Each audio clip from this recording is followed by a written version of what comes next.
So Max changes back, but it turns out the siblings have an even bigger problem than the scientific discovery of a lifetime. Like getting Tippy her perm back! We've got to get Tippy prettied up and fast. Let's go. Something tells me these guys gotta get their priorities straight. Snyder follows them in Mr. Bean's car as they arrive at the dog salon. And am I the only one who's disturbed that their abbreviation is KKK? I mean, what kind of a store is that? Oh, that explains it. The two guys that run the place read in the paper that Tippy is the most likely to win the dog show, because I guess that's really newsworthy, when lo and behold she's dropped right into their lap. We're gonna grab her. That little puffball is gonna be our ticket out of this dive. But that's dog napping. Is this really what we're gonna focus on half the time? There's a kid with superhuman strength that looks like a Navi furball, and half the time is focusing on this fucking poodle? Boy, they really know what kids want to watch, don't they? Okay, they discover that Max turns into a monster every time he gets hungry, and also when Snyder is around to provide a convenient chase scene. It's happening. After a lifetime of waiting, a monster is appearing before my very eyes. Wait a minute, did he just say look to a tape recorder? Good God, guy, you're a scientist! If you can't tell the difference between a camera and a tape recorder, you shouldn't be in this field! I sense something is approaching me. Go on, smell it! Come back here. Oh! The hell just happened? He fell off a window, now he's coming through a door. Must be one of those Escher design buildings. They give Snyder the slip, but Max is confused for a dog by one of the spa people. How did you get out of your cage? Come on, get back in there. Yep, I guess he's confusing it for that rare breed of blue-horned Rottweilers that were really popular back then. But the sister comes in and claims that she's picking him up. Thankfully, there's no paperwork in this world, so he just believes her and lets her walk out with him. Our heroes find out about the dog napping and try to see if there's any way they can get Tippy back. We go back to Carl's shop and rescue Tippy. Just like that? Sounds foolproof. Let's do it. Hey, wait a minute. I can't go anywhere looking like this. Yeah, that's good. Wow, I'd call that incredibly racist if I could figure out what race they were trying to offend. Store closes in 10 minutes. We'll meet you there. We're taking the shortcut? And try and keep up this time. Just watch me. Jesus! The movie just got a sudden meth attack out of nowhere. He's the fastest thing alive! But unfortunately, Snyder is at the dog spa waiting for them. He forces Max to put himself in a cage or else he'll hold his sister's hand tightly. Why doesn't he just eat the fucker?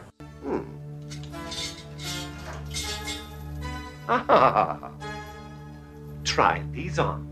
Okay. I know that's part of the toy and everything, but what the hell are giant orange chains doing there? Were they grooming a gorilla? Was the Incredible Hulk playing his kinky night games again? No! Hey! I'll be back in a jiffy. So Max changes back, but luckily Rod is there to save them. But they also had to save the poodle because, again, that's the #1 concern in this movie. However, the two goons are stupid enough to bring Tippy to the dog show and claim that she's theirs, never thinking for a minute that maybe the original owners might show up. Oh look! The original owners showed up! Duh, thinking is hard! Put down that check, you dog nappers. I also love the fact that they dress up Max like a dog again to get inside, and yet nobody at the dog show, a fucking dog show, can tell that he's not a dog. Even Stevie Wonder with his nose plugged, his fingers in his ears, and trapped in a box can tell that he's not a dog. Oh, we made it! We're home free! But luckily Max is there to stop their getaway.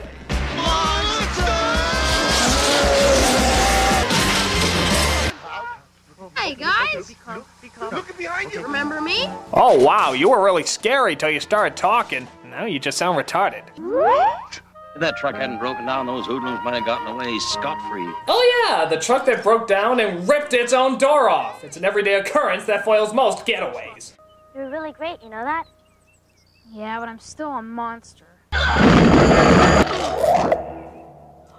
I'm back to normal. So as the two kids walk off into the sunset, Snyder talks to one of the monster statues and gives us a very strange and actually kind of creepy ending.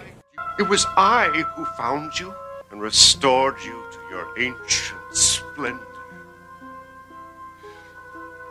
Why was I not chosen?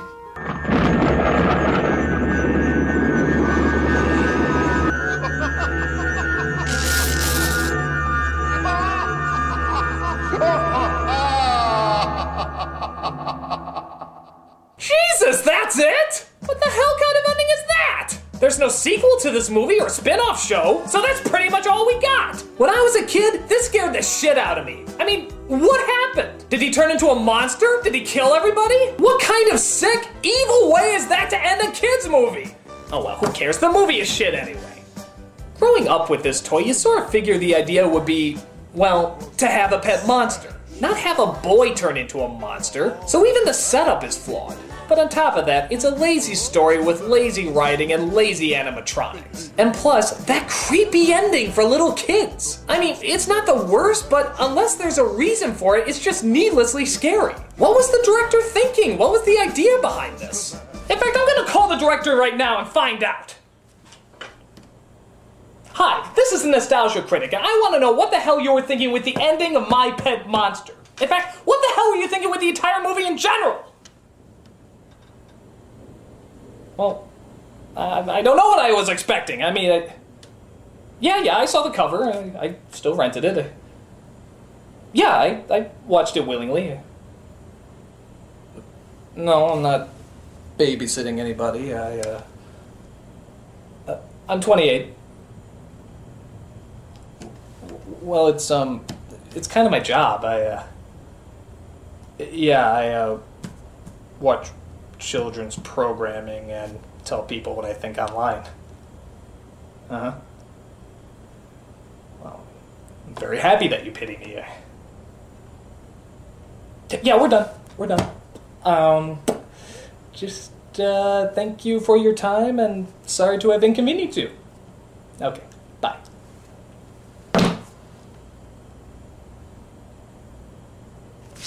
I'm the Nostalgia Critic, and I gotta think a few things through.